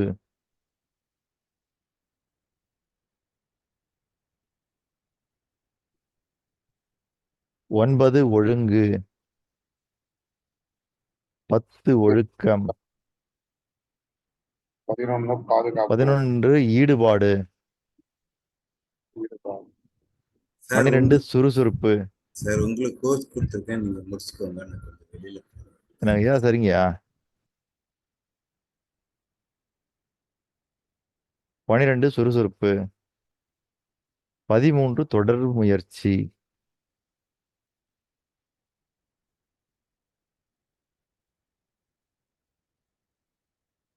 14 இலகு, 15 எளிமை, 16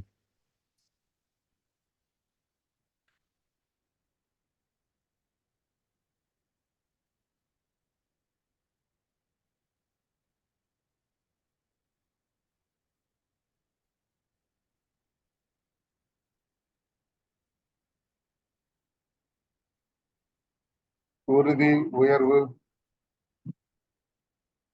அதான் 16, லைனா எத்தனை பார்த்துருக்கோம்?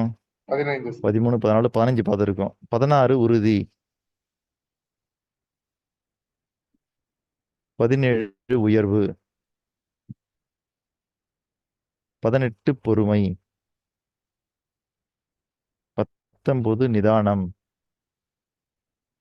20 ஏற்புத்தன்மை.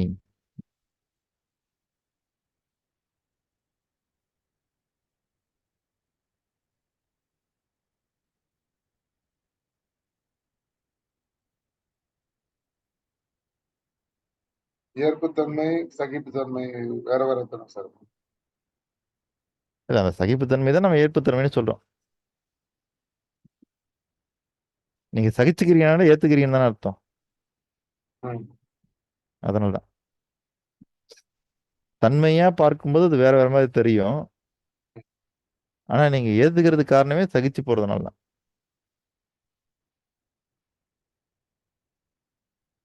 அப்ப எத்தனை ஆச்சுங்கய்யா? 20 சார். 20. அடுத்தது 21 வளர்ச்சி.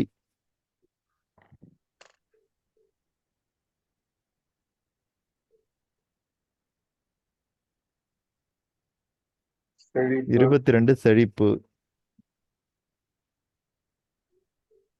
23 தகவமைத்துக் கொள்ளுதல்.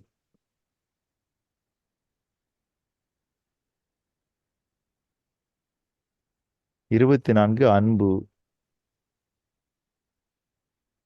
25 கருணை. 26 மனிதநேயம். 27 ஜீவகாருண்யம்.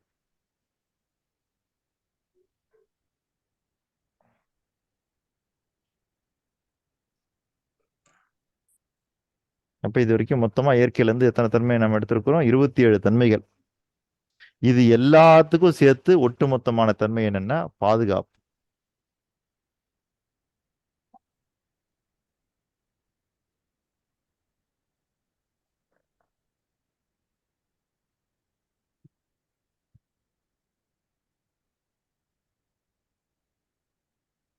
இன்னும் கூட ஏதாவது தேடி கண்டுபிடிச்சு ஒரு 2 தன்மையை சேர்க்க முடியுதான்னு பார்ப்போம்.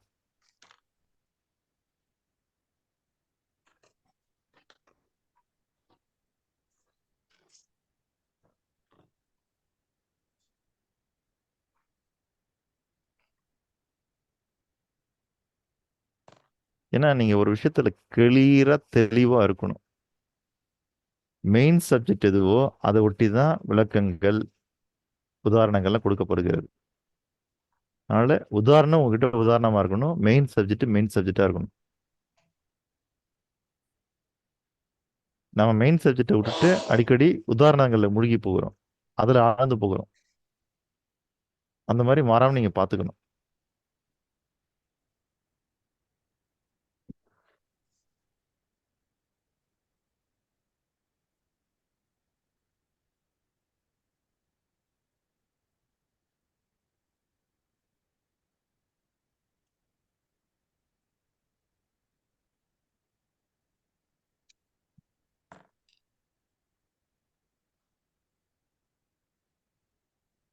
சரி, வேற ஏதாவது கேள்விகள் இருக்குங்களா இயற்கை குறித்து? இது எல்லாமே நான் சொன்ன வார்த்தைகள் எல்லாமே நீங்கள் ஏற்கனவே கேட்டதுதான். ஆனா நம்ம செய்ய வேண்டிய இப்ப முக்கியமான விஷயம் என்னன்னா, இந்த தன்மைகள்லாம் இயற்கையில் இருக்குது. இந்த தன்மையும் உங்க மனசோட இணைச்சிங்கன்னா போதும். அவ்வளவுதான்.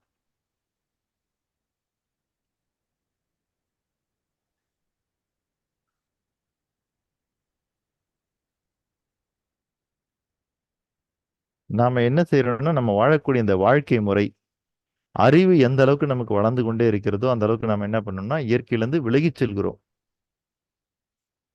அங்க அதான் சிக்கல் ஏற்படுது, வேற ஒண்ணும் இல்ல.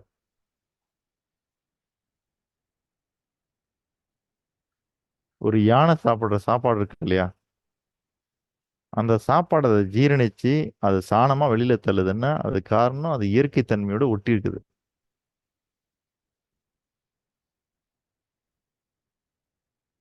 இந்த மாதிரி பெரிய விலங்காகட்டும், சிறிய விலங்காகட்டும், சின்ன சின்ன உயிர்களாகட்டும், எல்லாமே இயற்கை தன்மையோட ஒட்டித்தான் இருக்குது. ஏன்னா அதுக்கு வந்து அதனுடைய லைஃபை மாத்திக்கிறதுக்கோ இல்ல, அப்படி இல்லைன்னா வந்துன்னா வேற தேர்ந்தெடுத்துக்கிறதுக்கோ வாய்ப்பு இருக்கான்னா இல்லை. இந்த பூமியில படைக்கப்பட்ட உயிரினங்கள்லயே இல்ல, உனக்கான வாழ்க்கையை நீயே தேர்ந்தெடுத்துக்கொள் அப்படின்னு வாய்ப்பு வழங்கப்பட்டிருக்கிற ஒரே உயிரினம் மனிதர்கள் மட்டும்தான்.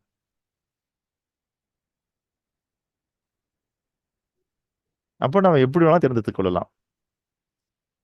சிவாஜில சொல்லுவார் இல்லையா, தலை விழுந்தா சிங்கப்பாதை, பூ விழுந்தா என்ன பாதைங்கய்யா? ஹலோ, அன்பு பாதை. பூவின் பாதை. இல்லைங்கய்யா, அன்பு சொல்லணும் ஐயா கரெக்டா சொல்லாரு, ஆனா அன்மியூட் பண்ணிட்டு சொன்னா நல்லா இருக்கும். கழுதை பாதைங்க. என்னங்கய்யா, அதில் அவர் அதான் சொல்லுவாரா?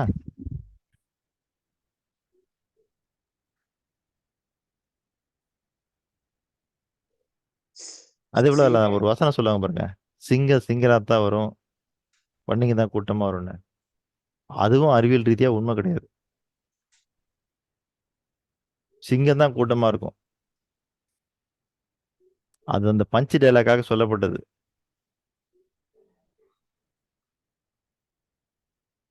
நம்ம அதெல்லாம் உண்மைன்னு நம்புறோம். அது பஞ்சுக்காக சொன்னது. ஆனா அறிவியல் உண்மை அது இல்லை. நீங்க எடுத்து பாருங்க, லைன் ஸ்டோரி எடுத்து பார்த்தீங்கன்னா டிஸ்கவரியில சிங்கம்லாம் கூட்டம் கூட்டமா தெரியும்.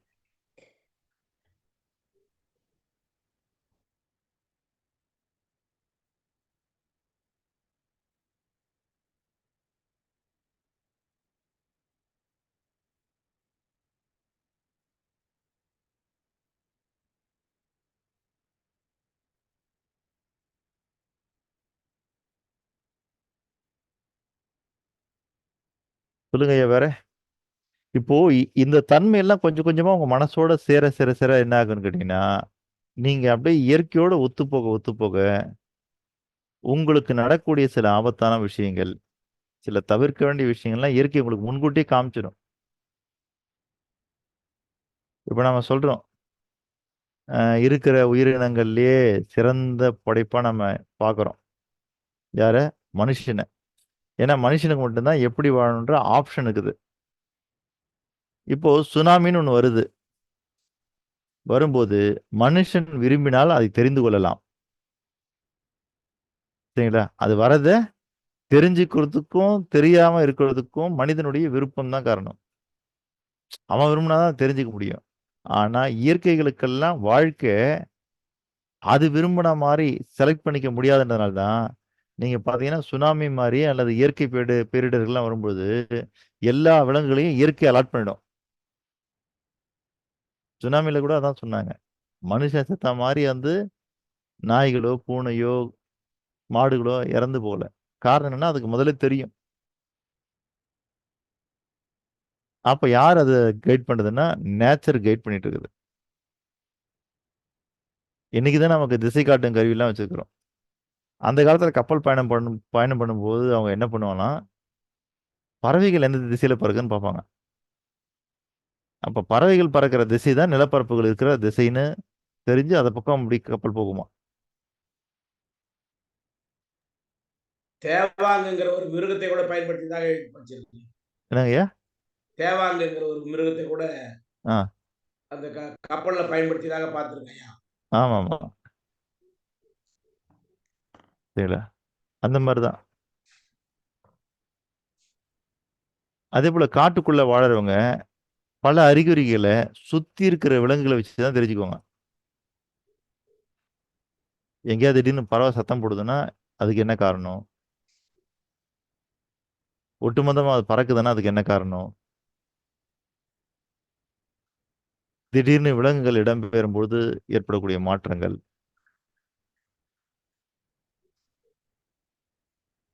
அப்ப எல்லா விலங்குகளுக்கும் என்ன உணரக்கூடிய சக்தி இருக்குதோ அது ஒட்டுமொத்தமாக மனிதனுக்கு இருக்கின்றது.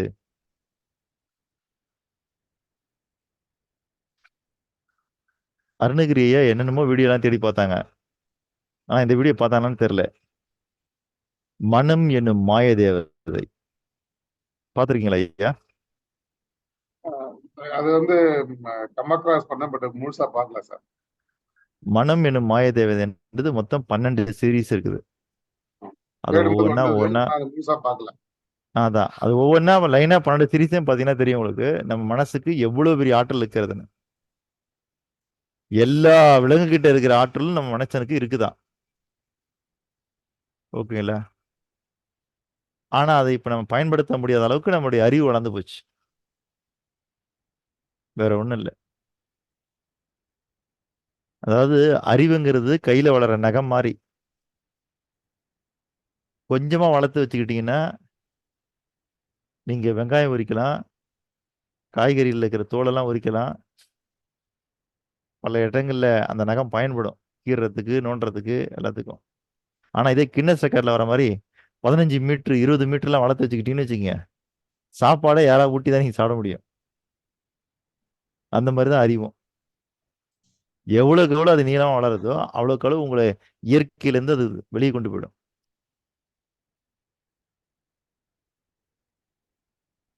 காரணம் என்னன்னா,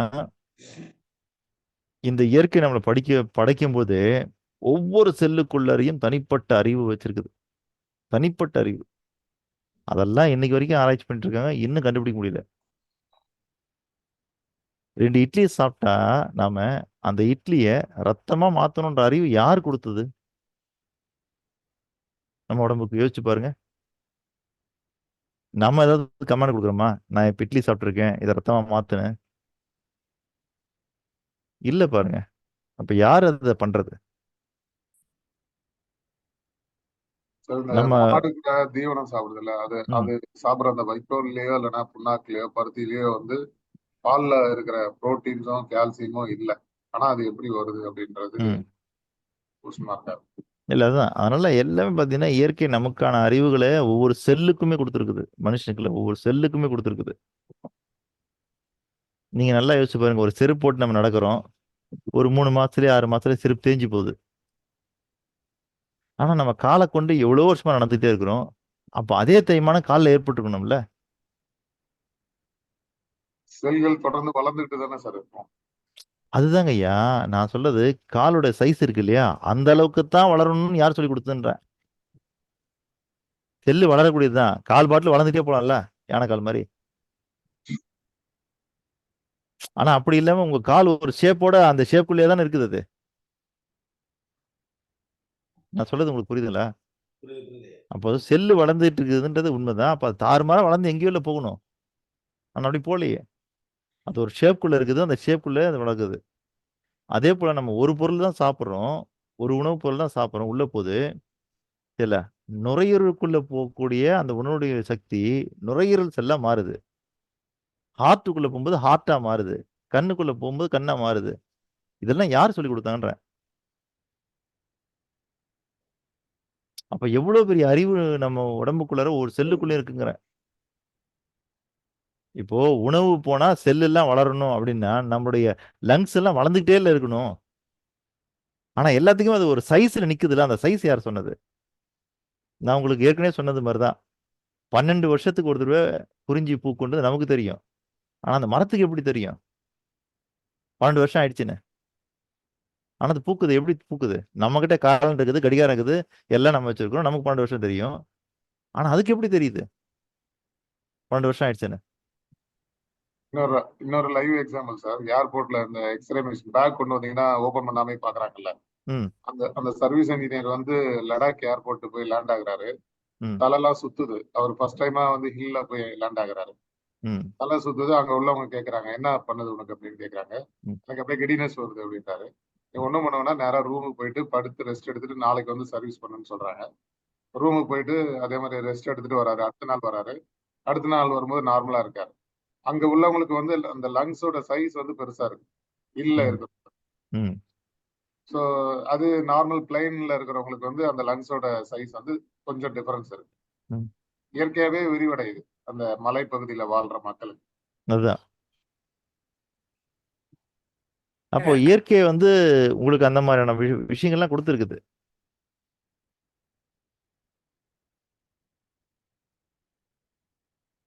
அப்போ அந்த இயற்கை தன்மை இருக்கு பாருங்க. அது ரொம்ப முக்கியமான தன்மை. அந்த தன்மை நம்ம மனசோட இணைக்கணும். சொல்லுங்க மேஜர் நாராயண் சார். நான் சியாச்சின்ல இருந்தேன், கார்கில்ல இருந்தேன். ம். அங்க ஒவ்வொரு 1000 அடிக்கும் ஒரு நாள் இருக்கணும் நைட்.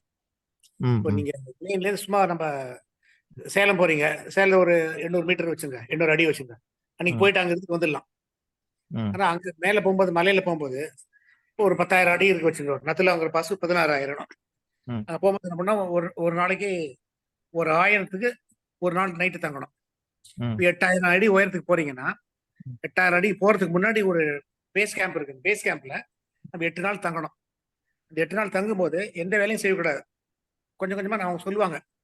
அந்த ஒரு ஒரு குறிப்பிட்ட தூரம் மட்டும் நடந்துட்டு வரணும். நடக்க நடக்க அங்க இருக்கிற ஆக்சிஜன் ரொம்ப ரொம்ப கம்மியா இருக்கும்.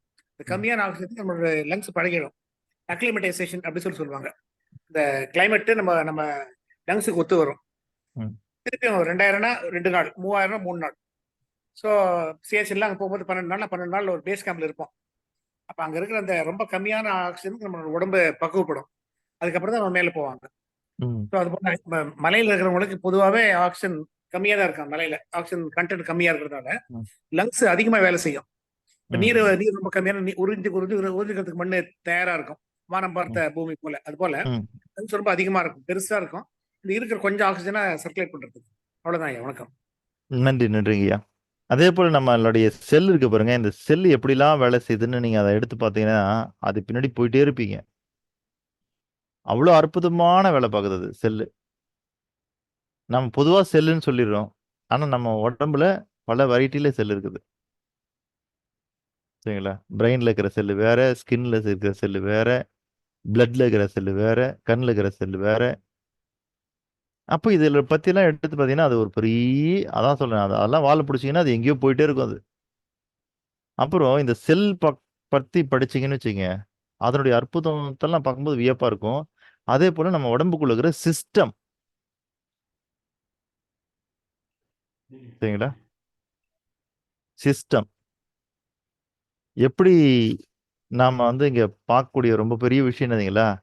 இயற்கையில எல்லாமே சிஸ்டம் தான்.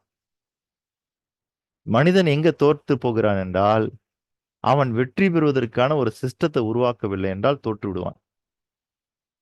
அவ்வளவுதான். அவன் என்னைக்கு ஒரு பிசினஸ்க்குள்ள போறானோ, அந்த பிசினஸ கடைசி வரைக்குமே அவன நம்பியே இயங்கிட்டு இருக்குன்னா, அவன் தோத்து தான் போகணும். அப்ப அத என்ன பண்ணணும்? ஒரு சிஸ்டமா ஆக்கணும். இப்ப நம்மளுடைய பயிற்சி கூட சரி. இது ஒரு சிஸ்டமா குடுத்துக்கிட்டே இருந்தா தான், இது உலகம் முழுதும் வளரும். வரவங்களுக்கு ஏத்த மாரி நான் இதுவரைக்கும் குடுத்துக்கிட்டே இருக்கிறேன். அதனால இன்னும் இது உலகம் ஃபுல்லா ஸ்ப்ரெட் ஆகல. இது ஒரு சிஸ்டமா மாத்திட்டோம்னா, அதுக்கு பிறகு வேகமா ஸ்ப்ரெட் ஆக ஆரம்பிச்சுரும். அப்ப எல்லாத்துலயுமே இருக்கிற மிக முக்கியமான அமைப்பு சிஸ்டம். இதுல ஒரு ஏழைக்கும், பணக்காரனுக்கும் உள்ள வித்தியாசங்கள பெரிய வித்தியாசம் இந்த ஒண்ணு வித்தியாசமும். சிஸ்டத்த பத்தி ஏழைகள் எதுவுமே யோசிக்கிறது கிடையாது. ஆனா, அவங்களும் அந்த சிஸ்டத்துக்குள்ள தான் இருப்பாங்க. ஆனா பணக்காரர்கள், செல்வந்தர்கள், வெற்றியாளர்கள், சாதனையாளர்கள் அவங்களுடைய லிஸ்ட் எல்லாம் எடுத்து பார்த்தீங்கன்னா என்ன இருக்கும்னா, அவங்க தான் சிஸ்டத்த உருவாக்குறாங்க. சார் அவங்க சொல்றாங்கல்ல சார், அவங்க சிஸ்டமேட்டிக்கலா நடந்துக்கிறாங்க. அந்த ம். மாதிரி ஒரு வார்த்தை சொன்னாங்கல்ல சார். ம். அதனாலதான் அதுக்கு அந்த மாதிரி பேருங்களா சார்?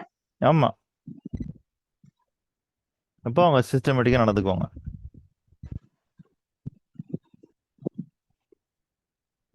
நீங்க உள்ள வந்தோனே ஒரு டைம் போட சொல்றேனே, எதுக்காக போட சொல்றேன்? அப்படின்னா, நீங்க லேட்டா வரீங்களா? சீக்கிரமா வரீங்களா? அத பார்த்து ஏதாவது ஃபைன் போடணுமான்றதுக்காக இல்ல. நீங்க அந்த டைம் போட போட போட உங்களுடைய மனம் அவேர்னஸ் ஆகும். சரிங்களா? அந்த அவேர்னஸ் ஆக ஆக, அதாவது டைம்ல அவேர்னஸ் ஆக ஆக மனச பொறுத்தவரைக்கும் என்ன ஆகும்னா, உங்கள சுத்தி கடிகாரமே இல்லனாலும் உங்களால கரெக்ட்டான்னு சொல்ல முடியும். ஒருவேளை ஒரு 5 நிமிஷமோ, 10 நிமிஷமோ முன்ன பின்ன இருக்கலாம். ஆனா மேக்ஸிமம் மனசு என்ன பண்ணும்னா, அந்த டைம்க்கு கரெக்ட்டா சொல்லும். நீங்க கவனிச்சீங்கன்னா தெரியும். இப்ப நீங்க எந்திரிச்சிட்டீங்க, இங்க போடும்போது என்ன பண்றீங்க? 4:45ன்னு டைம் போடுறீங்க இதுக்குள்ளார. அப்ப இந்த வேலைய டெய்லி செய்றீங்க இல்லையா? டெய்லி செய்யும்போது மனசு பார்த்துட்டே இருக்கும். பார்த்துட்டே இருந்து இந்த டைம் போடுறத உங்க மனசோட பதிச்சிரும். பதிஞ்ச பிறகு என்னன்னு கேட்டீங்கன்னா, 4:45 நீங்க போட்டீங்க இல்லையா? அப்ப வந்து உங்களுக்குள்ள ஒரு டைம் ஓடிட்டே இருக்கும். இப்ப என்ன மணி இருக்கும் அப்படின்னு கேட்டீங்கன்னா, மனசு சொல்லும் 7 மணி இருக்கும். இப்ப என்ன மணி இருக்கும் அப்படின்னு கேட்டீங்கன்னா, 10 மணி இருக்கும். அப்படின்னு மனசு புத்துமைப்பா தான் சொல்லும். எக்ஸாக்டா 10ன்றது 10 இல்லைனாலும் 9:55 9:50 அல்லது 10:05 10:10 அப்படின்னு நியரஸ்ட் வந்துடும். நீங்க ரொம்ப அதில் கவனித்து போயிட்டு இருந்தீங்கன்னா, ரொம்ப விழிப்படைஞ்சிட்டீங்க அப்படின்னா நீங்க சொல்ற டைம் அப்படியே கடிகாரத்தில் இருக்கும். சார் இப்போ வரைக்கும் எனக்கு அதை போட தெரியல, சொல்லி கொடுங்க, நான் போட்டு பாக்குறேன். எனக்கு போட தெரியல, அதனால நான் போடல. சரிங்க மேடம், சரி. அப்போ அதுக்காக தான் போட சொல்றோம். ஆனா இது பல நேரங்கள்ல சிலர் மறந்துடுறீங்கன்னு நினைக்கிறேன். சரி, ஓகே சார். வேற இயற்கை பத்தி வேற சார்?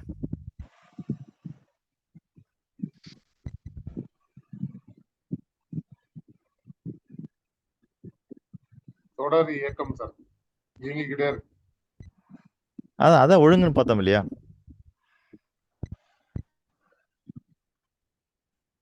அந்த ஒழுங்கு இருக்குனால தான் அது தொடர்ந்து இயங்கிட்டே இருக்குது. தொடர் இயக்கம், தொடர் முயற்சி ரெண்டுக்கும் கடல் அலைகளை சொல்லியிருக்கிறோம். ம்.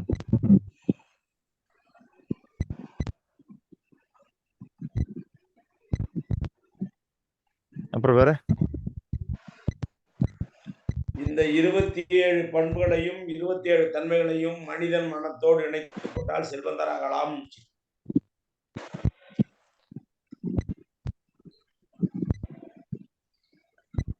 சரிங்க. இயற்கை பத்தி வேற ஏதாவது பிரதான கேள்விகள் இருக்கா?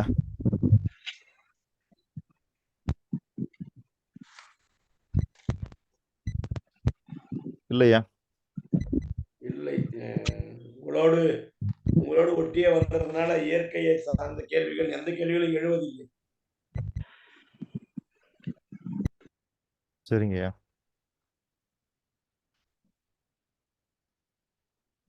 வேற? சரி, அடுத்த 10 நாள் 10 நாள்னா 9 நாள் 9 நாள் கூட இல்லைன்னு நினைக்கிறேன். எத்தனை நாள் இருக்குது? 22 23 24 25 26 27 28 29 8 நாள் இருக்கிறது. 8 நாள் இருக்கிறது.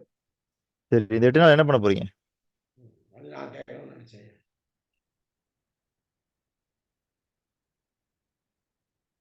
ஐயா, 8 நாள் என்ன பண்ண போகிறீர்கள்? Discussion with little video.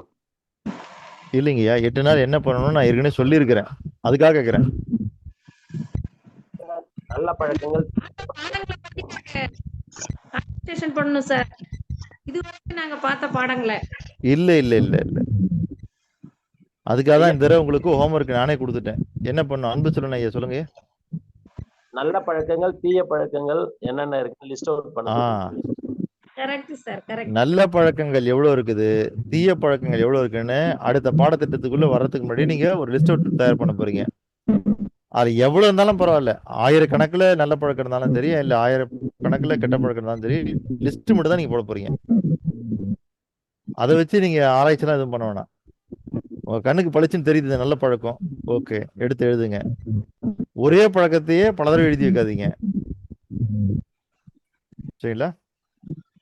அந்த மாதிரி அப்ப நல்ல பழக்கம் எவ்வளவு இருக்குது, தீய பழக்கம் எவ்வளவு இருக்குதுன்னு இதெல்லாம் எதுக்கு சொல்ல வரேன்னா, உங்க மனசுக்கு ஒரு எண்ணிக்கை தெரியணும். 500 நல்ல பழக்கம் இருக்குன்னு தெரிஞ்சிச்சுன்னா என்ன ஆகுன்னா, நிறைய நல்ல பழக்கங்கள் அடாப்ட் ஆகும். ஏன்னா எண்ணிக்கையை கொண்டு வரும்போது அதை நீங்க எடுத்து பயன்படுத்துறதுக்கு ரொம்ப சுலபமா இருக்கும். ஏன்னா இப்ப உங்ககிட்ட கேட்டு பாருங்க, எவ்வளவு நல்ல பழக்கம் இருக்கு, எவ்வளவு கெட்ட பழக்கம் இருக்குன்னு யாருக்குமே சொல்ல தெரியாது. ஏன்னா இது வரைக்கும் நம்ம அப்படி சிந்திக்கவே இல்லை. நல்ல பழக்கம் எதுன்னு தெரியும், கெட்ட பழக்கம் எதுன்னு தெரியும் நமக்கு. ஆனா எவ்வளவு இருக்குன்னு கேட்டீங்கன்னா இது வரைக்கும் நம்ம அப்படி சிந்தித்ததே கிடையாது. ஓகேங்களா? ஆனா ஒரு அற்புதமான புத்தகம் இருக்குது, என்னன்னா 50 பாசிட்டிவ் ஹேபிட்ஸ்ன்னு, 50 நேர்மறையான பழக்கங்கள்னு ஒரு ஆங்கில புத்தகம் உண்டு. தமிழ்ல கூட மொழிபெயர்ப்பு இருக்குன்னு நினைக்கிறேன் அதுக்கு. அப்ப அதுல அவர் சொல்றது 50 ஹேபிட்ஸ் தான் சொல்றாரு அவரு. நீங்க எவ்வளவு கொண்டு வரீங்கன்னு நான் பாக்குறேன், சரிங்களா? ஐயா இந்த பழக்கங்கள், நல்ல பழக்கங்கள், தீய பழக்கங்கள் தனி மனிதனுக்கா மொத்தத்திலையா? இல்ல, அது எப்படி தனி மனிதனுக்குன்னு எப்படி சொல்லுவீங்க? என்னிடம் இருக்கும் நல்ல தீய பழக்கங்கள் என்று எழுதப்பட வேண்டுமா, இல்ல மொத்தத்தில் எழுதணுமான்னு கேட்க. இதுல வெற்றி அடைந்தவர்களுடைய நல்ல பழக்கங்கள், மைக்ரோ ஹேபிட்ஸ். இல்லைங்க, நான் சொல்றது வெற்றி அடைஞ்சவங்க வெற்றி அடைந்தவங்க அப்படிலாம் இல்ல. ஒரு பழக்கம் உங்க மனசுக்கு இது நல்ல பழக்கம்னு தெரியுதா, அது உங்ககிட்ட இருக்குதா, மத்தவங்க கிட்ட இருக்குதா, அதெல்லாம் நான் கேட்கல. அதான் இல்ல கேட்டேன். இப்போ புத்தகம் படிப்பது நல்ல பழக்கம் கெட்ட பழக்கமா? நல்ல பழக்கம், நல்ல பழக்கம். அவ்வளவுதான். புரியுதுல்ல? இது உங்ககிட்ட இருக்கிறதெல்லாம் கேட்கல, நான் மத்தவங்க கிட்ட இருக்கிறதெல்லாம் கேட்கல, நான் பொதுவாக கேட்கின்றேன். எதெல்லாம் நல்ல பழக்கம், எதெல்லாம் தீய பழக்கம், அப்படி ஒரு பட்டியல் தயார் பண்ணுங்கன்ற. புரியுதுல்ல? என்ன காரணம்னா இங்க எவ்வளவு பாடத்திட்டம் எல்லாம் கொடுத்தாலும் கூட கடைசியா எது உங்களுடைய வெற்றியை தீர்மானிக்க போகுது, எது உங்களை செல்லுனதாக்க போகுதுன்னா உங்கள் பழக்கங்கள் மட்டும்தான். என்ன இங்க சொல்லி கொடுத்தாலும் சரி, நீங்க பெரிய உலகத்திலே பெரிய சிந்தனாவாதியா கூட மாறிட்டீங்க, அது உங்களுக்கு பலன் தருமா? தராது. அது எப்போ பலன் தரும்னா பழக்கமா மாறினா மட்டும்தான் பலன் தரும். அதனால நம்ம அடுத்ததை தான் பார்க்க போறோம். சரி, வேற ஐயா அந்த நோக்கம், நோக்கப்பணி, இலக்கு அதுக்கு அந்த டெம்ப்ளேட் அனுப்புறேன். ஆமாங்க ஐயா, நீங்களும் கேட்டுட்டீங்க 2 தடவை. நானும் அதை எடுத்து அனுப்பணும்னு பாக்குறேன். சரிங்க, எப்படியும் அனுப்பிச்சு வச்சிடறேன் நான்.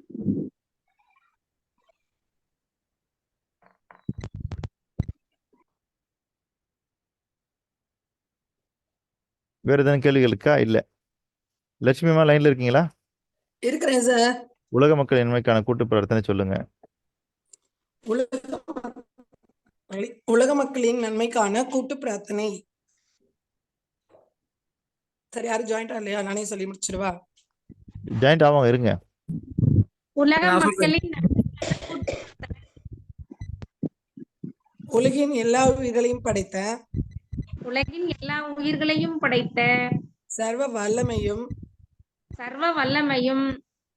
ஈடு இணையில்லா சக்திகளின் பிறப்பிடமாக உள்ள இயற்கை பேராற்றலின் மாபெரும் சக்தியாக எங்களின் ஆழ்மன நம்பிக்கையாக எங்களுக்குள் பெருக்கெடுத்து ஓடும் நேர்மறை ஆற்றலே அனுதினம் உற்சாக ஊற்றாயிருந்து நாங்கள் அனைவரும் சகல ஐஸ்வர்யங்களுடனும் அதிகாரம் ஆளுமை செல்வாக்கு வல்லமை கொண்ட மனிதர்களாக ஞானம் புகழ் வெற்றிகளை அடைந்து மிகவும் மகிழ்ச்சியான வாழ்வினை வாழ்ந்து வருகிறோம். எங்களுக்கு மகிழ்ச்சியான வாழ்வினை அளித்த இயற்கை பேராற்றலின் பெரும் கருணைக்கு எங்களின் மனமார்ந்த நன்றி. எங்களின் உணர்வுபூர்வமான நன்றி. எங்களின் ஆத்மார்த்தமான நன்றி. நன்றி நன்றி நன்றி. அனைவருக்கும் நன்றி.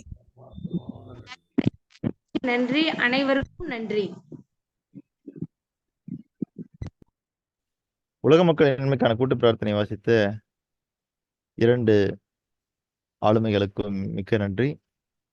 மீண்டும் நாம் எப்பொழுது சந்திக்க போகிறோம்? மார்ச் 1ஆம் தேதி அன்று சந்திக்க போகிறோம். மனதில் வைத்துக் கொள்ளுங்கள், மார்ச் 1. அதுக்குள்ள நீங்கள் செய்ய வேண்டியது, நீங்கள் எல்லோருமே கலந்துரையாடி நல்ல பழக்கங்கள் என்று ஒரு பட்டியல், தீய பழக்கங்கள் என்று ஒரு பட்டியல், இந்த 2 பட்டியலோடு வாழுங்கள். அது எவ்வளவு எண்ணிக்கை இருக்குங்கிறதுலாம் முக்கியம் இல்லை, எவ்வளவு வேணா இருக்கட்டும். ஆனால் ஒரு முறை இடம்பெற்ற பழக்கம் மீண்டும் இன்னொரு முறை இடம்பெறாமல் பார்த்துக் கொள்ளுங்கள் என்று கேட்டுக்கொள்கிறேன். நன்றி. Thank you, sir. Thank you very much.